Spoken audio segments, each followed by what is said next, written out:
Salam sehat bagi kita semua. Perkenalkan, nama saya Cindy Natasha Busino Haji. Saya dari kelas 11 IPA 1 dan saya bersekolah di SMA Negeri 1 Panang. Pada kali ini saya akan membuat video tugas bahasa Indonesia dengan gurunya Ibu SSI, yaitu mengenai teks eksplanasi. Selamat menyaksikan. Yang pertama yang akan saya bahas yaitu mengenai pengertian teks eksplanasi. Teks eksplanasi adalah sebuah teks yang berisi penjelasan lengkap mengenai proses terjadinya suatu peristiwa ataupun fenomena, baik itu fenomena alam, sosial maupun budaya yang memang terjadi dalam kehidupan sehari-hari. Teks eksplanasi memuat banyak fakta dan pernyataan-pernyataan yang memiliki hubungan sebab akibat ataupun kausalitas. Namun, sebab-sebab ataupun akibat-akibat tersebut memuat fakta berdasarkan penulisnya. Yang kedua yang akan dibahas yaitu mengenai struktur teks eksplanasi. Teks eksplanasi memiliki 3 struktur. Yang pertama yaitu pernyataan umum. Pernyataan umum adalah bagian pertama ataupun pembukaan di dalam teks eksplanasi.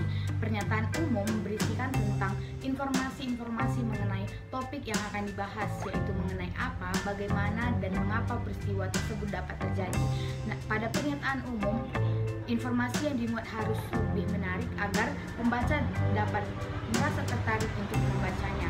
Struktur yang kedua yaitu deretan penjelas. Deretan penjelas ditulis lebih mendalam mengenai topik yang dibahas. Deretan penjelas ditulis untuk menjawab pertanyaan-pertanyaan tentang sebab akibat mengapa peristiwa tersebut bisa terjadi. Yang ketiga yaitu interpretasi. Interpretasi dalam teks eksplanasi yaitu berisi tentang kesimpulan. Maka dari itu, interpretasi umumnya ditulis lebih singkat. Bagian yang ketiga yang akan saya jelaskan yaitu mengenai kaidah kebahasaan pada teks eksplanasi. Teks eksplanasi umumnya memiliki 5 kaidah kebahasaan. Yang pertama adalah menggunakan kata yang bermakna denotatif ataupun sesuai dengan kenyataan dan hubungan waktu.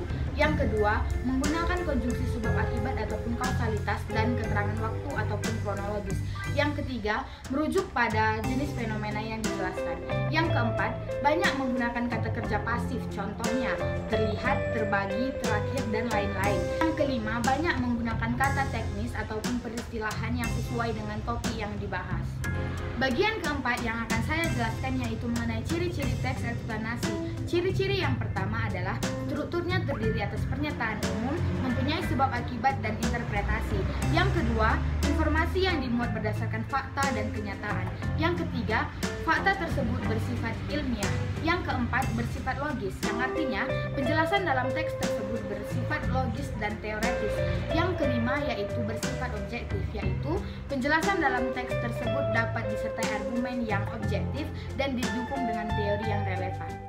Bagian kelima yang akan saya jelaskan yaitu mengenai manfaat teks eksplanasi. Teks eksplanasi memiliki banyak manfaat. Yang pertama adalah membaca teks eksplanasi dapat menambah wawasan bagi para pembacanya dan dapat mewujudkan generasi muda yang cerdas secara intelektual. Yang kedua adalah menambah wawasan kepada pembacanya bagaimana suatu proses peristiwa dapat terjadi, baik itu peristiwa alam, sosial maupun budaya di lingkungan sekitar. Yang ketiga, menambah wawasan kepada para pembaca tentang hal-hal yang bersifat ilmiah. Bagian terakhir yang akan saya jelaskan yaitu mengenai langkah-langkah menulis teks eksplanasi.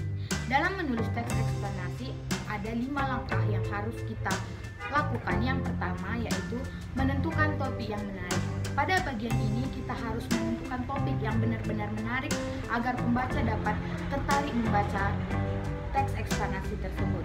Yang kedua yaitu membuat rancangan ataupun kerangka teks. Pada bagian ini kita harus membuat kerangka dan rancangan teks berdasarkan struktur teks eksplanasi. Yang ketiga yaitu mengumpulkan referensi.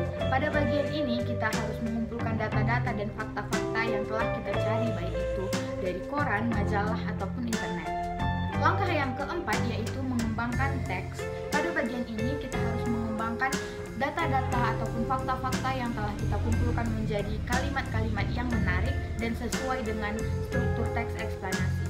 Langkah yang terakhir yaitu menyunting teks. Pada bagian ini kita harus melihat kembali semua yang kita tulis.